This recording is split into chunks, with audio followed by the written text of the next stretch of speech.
This video is sponsored by PCBWay. Thanks PCBWay. More of that later. Ho ho ho! Gather around, my children, 'cause this is a special time of the year when everybody comes together around the big Christmas tree, stuffed to the brim with roasted turkey and gravy, slightly, in case of Aunt Lisbeth, not so slightly, drunk on eggnog. Your least favorite aunt is just going to start telling these old war stories from when she fought with, or against, the Viet Cong. And it's going to be really nasty when she begins to undress, showing everybody those old scars. Things you can't unsee, I tell you. So you know that in about 20 minutes, everybody will start screaming at each other. Yeah, that happens when a bunch of weirdos get together and have too much to drink. And you know, it is time. Time to get the soldering iron out and teach the young folk about electronics. A few years ago we started with the idea to do a little Christmas project. So not but something really big, something really interesting, something really exciting, something you can do in, say, 90 minutes to 2 hours. And this was when I came up with this little thing. It is intended to do something while you were sitting around waiting for your presents, or simply enjoying the family time with your loved ones.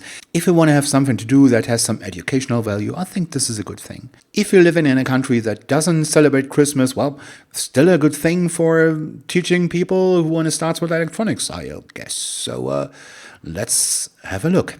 Back in the days when I was young, and you can tell by the availability down here how old I am, computer-controlled games were all the rage. There was a Merlin, there was some other things I can't remember, and of course there was a Simon.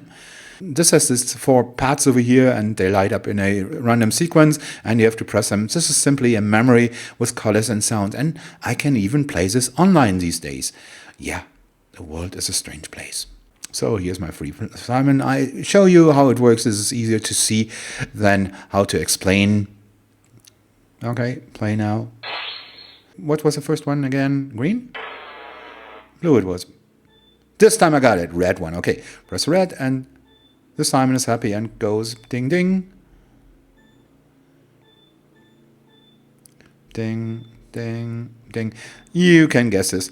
And this gets more complicated with my scatterbrained brain. This is horrible to play because I forget after the 5th or 6th lamp, I forgot what the sequence was and I'm gone already. And I can't train this. I'll never did that. So I'm probably going to end up with horrible Alzheimer's because I never played Simon or something. And another fun fact, all the kids were playing this Simon game and I was bored out of my skull after half an hour. This ended up where all the unloved toys ended, and I think I gave it to a friend after I played around with it for about an hour. I never get into this to play this for a long, long time. This still is around. We went to the car boot sale and we saw something with glasses and flashing things in there, and that probably drives you mad after half an hour. Well, I forgot about Simon for a long, long time, and when I came back to microcontrollers, I thought this would be a fun project to do on a microcontroller because you don't need that much. You need some blinking lights, you need some buttons, and Bob's your uncle, as always. So I went, as a hero does, you know, hero's journey and stuff. I went on my journey and I found, on Hackaday, of course, it already exists, Simon game with an ATtiny 13 from Vojtak. Sorry for butchering your name, mate. So the thing is really, really tiny, and here's everything on here. So he even has these schematics over here. This is the ATtiny.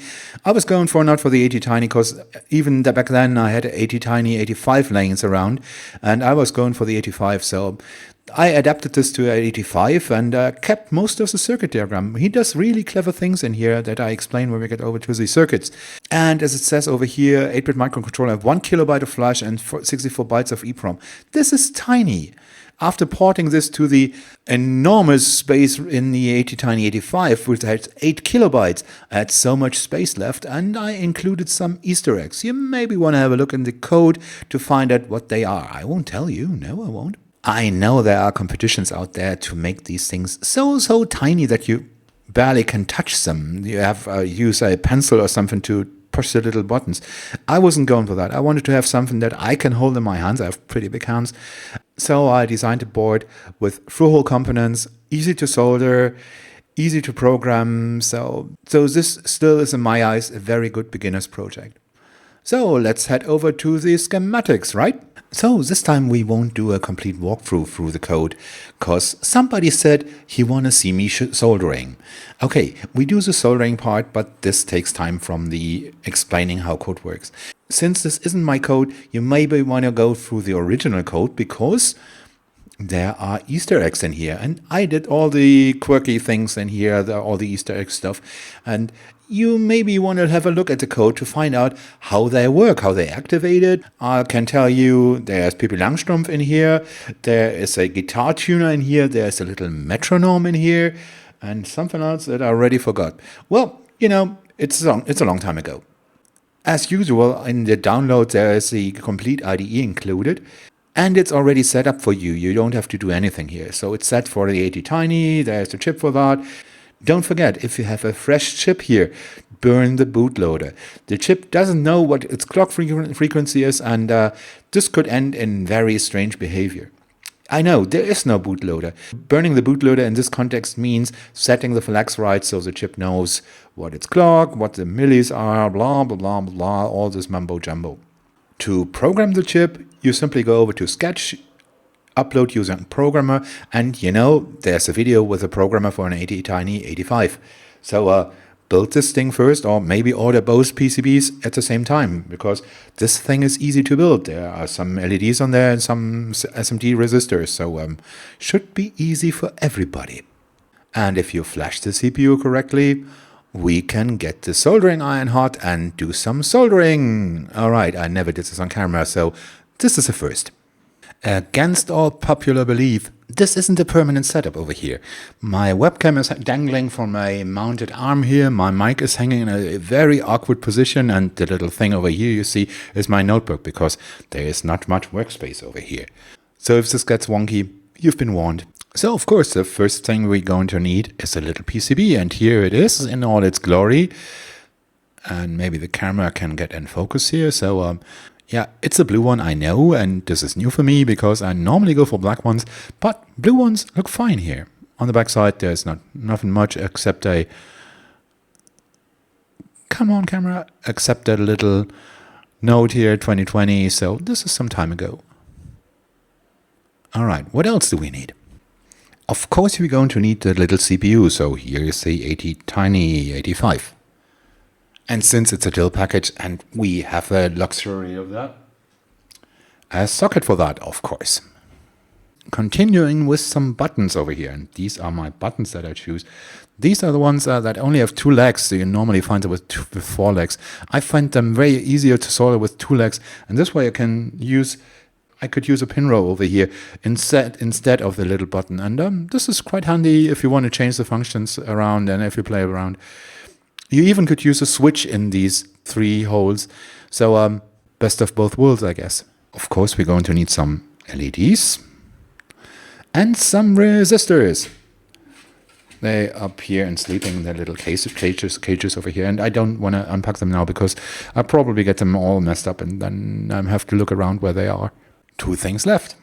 A little battery holder, of course. And to annoy people, the bleeper.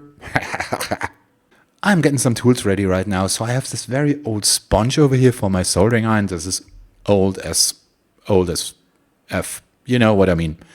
Some tools I can't live without, and I mean that. Tweezers.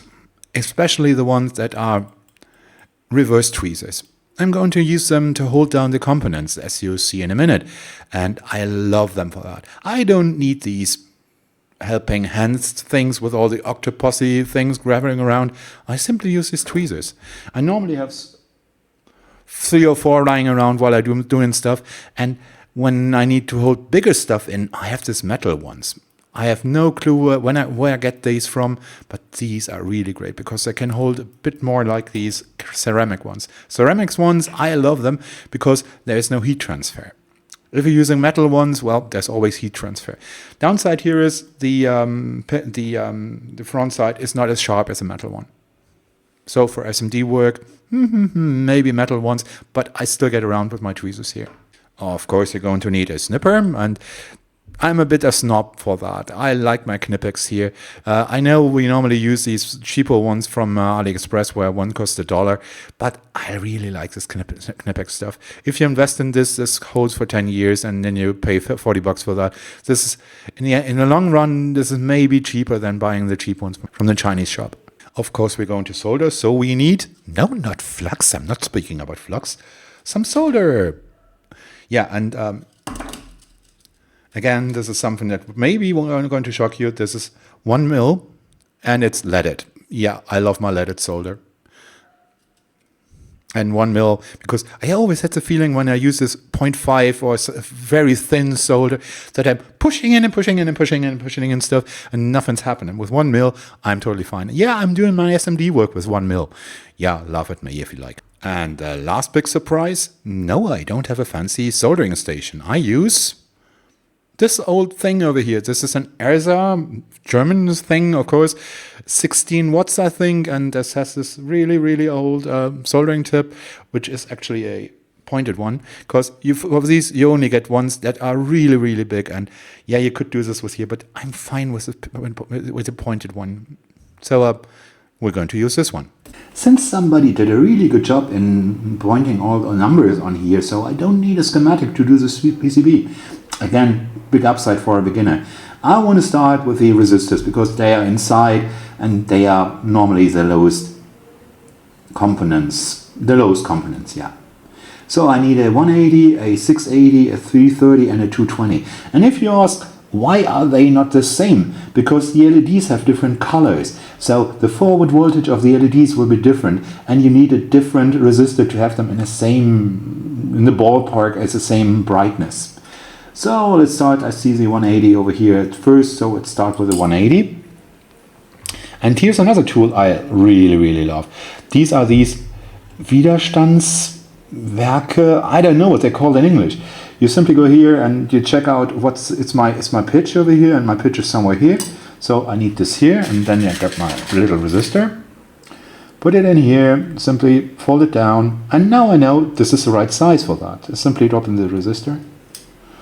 Bam, Bob's your uncle. Now I got my little tweezer. Hold it down, turn it around. My soldering iron should have been started by now.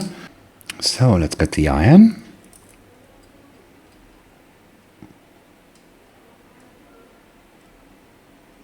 Oh, come on.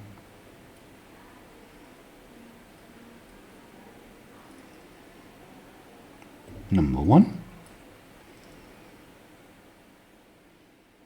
And number 2. And yet I'm going to crop the leads right now, and I'm going to crop them short.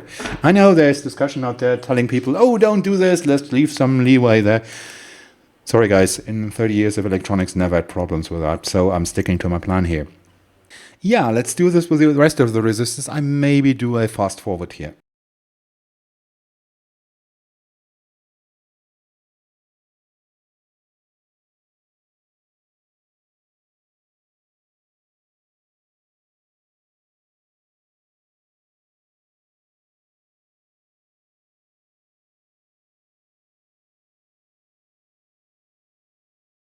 Ow, ow, ow, ow, ow, ow, ow. Yeah, hot, I know.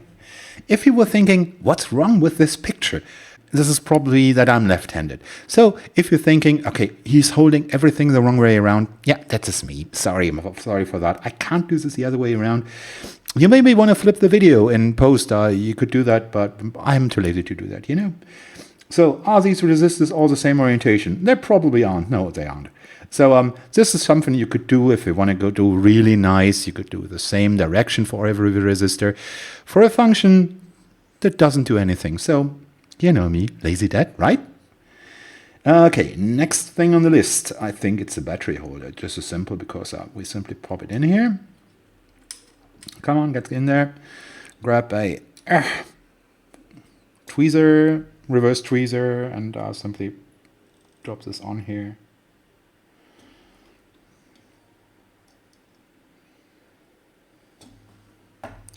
These are a bit long, so cut this down and cut this down. Yeah, come on.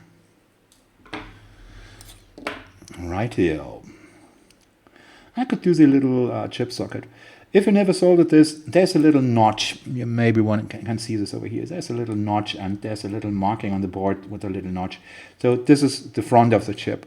You simply want to do this in the right direction. For a function, again, this doesn't matter. But normally, if you're removing the chip and putting it back in, you're looking for where's the notch. And if it's not there, well, you could be in trouble. Maybe your chip will explode or something, or I don't know. What I'm doing here, I'm setting the first one, then I'm pressing down on the little solder on the little socket. So I have this flat on the board. Now it's holding down by one pin and it's flat on the board. I don't want the board to move, so I'm holding this down with the little tweezers, and then I simply go for every pin. Okay, nearly done. Let's drop in some of the buttons. So button 1. I think I have to do them one by one. Yeah, that won't fly the other way around. So one by one it is. And again, fast forward.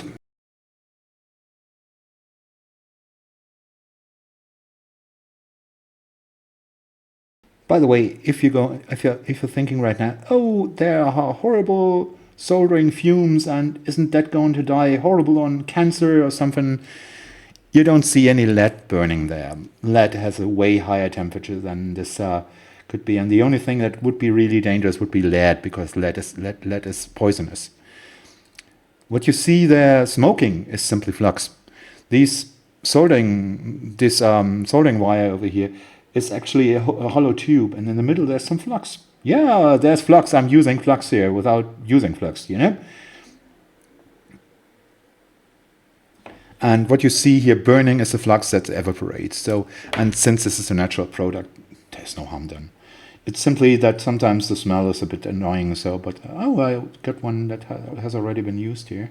So let's see if I can fit the legs in here. Fiddly, fiddly, fiddly, fiddly. Come on, get in there. Oh, you little bastard. Oh, this is a Christmas episode and I'm cursing. Crap. I did it again. Okay, it's in. So let's hold it down.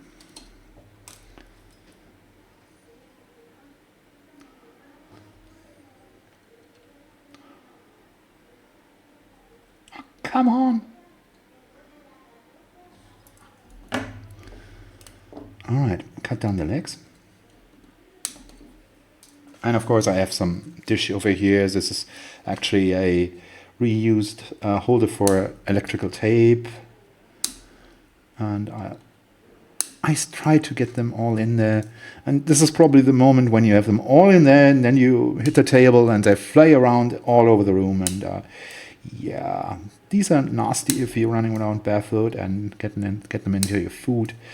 Not so nice. So, all right, LEDs are left. Right. Oh, sorry. The bleeper is left too. Let's do the bleeper first. The bleeper has a little plus symbol here. I don't know if the camera can see that. And there's a little plus symbol on the board. So let's drop this in here.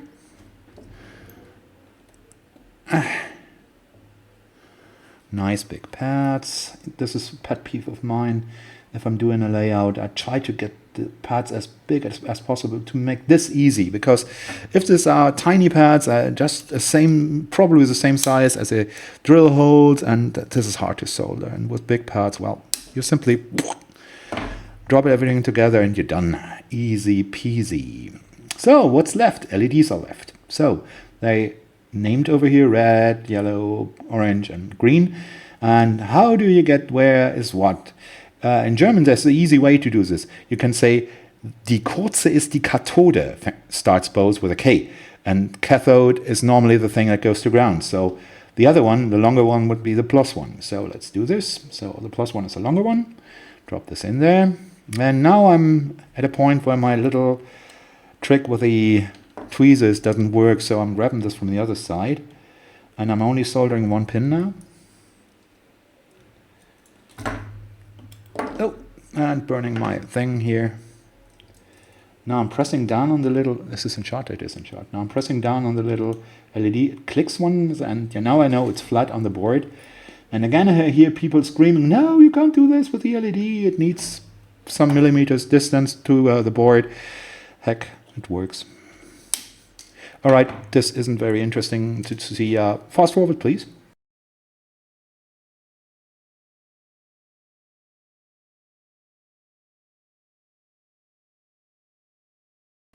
And don't get me wrong, I know this. If you would solder stuff like that for, say, a military application, or even worse, say, medical application, where you really need to rely on your solder points, this is a different thing than building a kid's toy. Then you have to watch out about what stress do you put the solder joints to.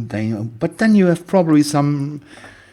Then you probably have access to some microwave or Röntgen things that you can check with if everything works. So buttons are there.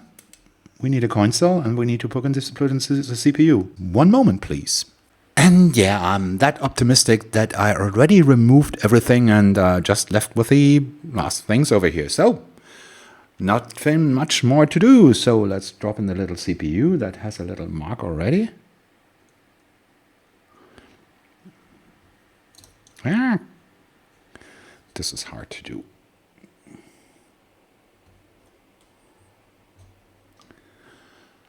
CPU is in there.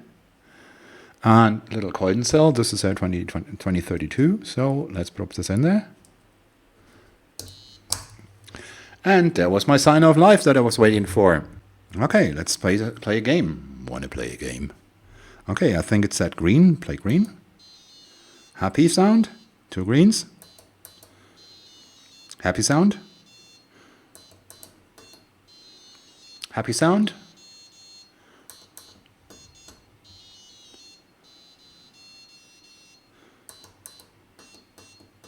Well, I think you can guess how this works. I'm simply going to lose now. And then it starts from the beginning. The interesting part of this design here is that while it's not sitting there, now it's sitting there, it virtually does no current. The CPU hangs most of its time around in a sleep state and does nothing. Great design because it doesn't need a power switch. You can leave this lying around on the shelf for a month and it still works. Great design. ATtiny85, great for low power applications.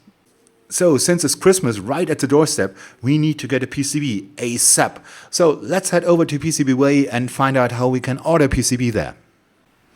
Totally forgot to clean the PCB.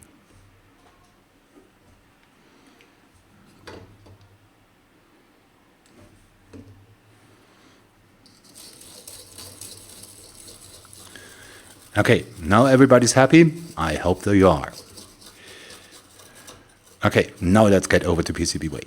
So, back in the magical world of PCBWay. Well, this is going to be so easy because this is one of the simplest PCB you can order here.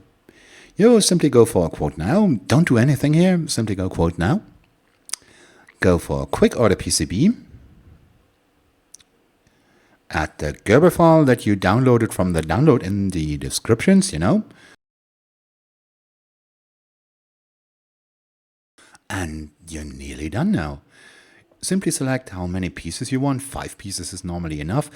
If you want to use this as a teaching project really for pupils, for say your kids or something, you maybe want to have 10 laying around. The price doesn't really differ here.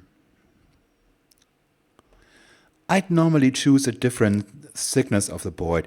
I'm not happy with 1.6. This is really thick, and the one you saw in the video is only 1 mil, so let's go for 1 mil. Millimeter, I should say, not 1 mil, you know, mil in as in mil. The most important selection, of course, is which color will the solder mask be. I leave this to you. I was pretty happy with the blue ones, but for a project like that, you could go for some, say, purple. And this is pretty much everything you need to set over here. If you look on the right side, you see a pretty hefty shipping cost. If it goes to the United States, you could select a different shipping. DHL, for example, is really fast, of course, but it's expensive. If you want to go for something less expensive, you maybe go for AliExpress shipping, for example. That's only $5. So you get a really good price here if you can wait a little longer. And usually for Christmas, this will do. So again, Thanks PCBWay for sponsoring this video. Without you, this wouldn't be possible. Thanks. So I hope this is a tiny little project for your Christmas time. This takes about, I guess, 1 hour with explaining and programming the CPU. You get away with 1 hour, maybe 1.5. And this should be doable for everybody who can hold a soldering iron. Please be careful with people who never soldered before. 350 degrees gets nasty burns, so please be careful with that. So this is it from me for the year. I'll meet you back in 2024. For all of you who celebrate Christmas, I wish you a very, very Merry Christmas. A good year, get over to the next year. In one piece, please, and keep developing strange stuff. I'm pretty happy how the format of the channel works out right now, so this is probably how it will go on. And let me know if you should change something. If you built this thing, please leave a comment and let me know how it worked out, how you used it, if you used it to teach people something, or if you simply thought, okay, I always wanted to have a Simon. Believe me, 30 minutes and you're bored with that. However, see you in the next video. Have a wonderful Christmas. See you around. Bye.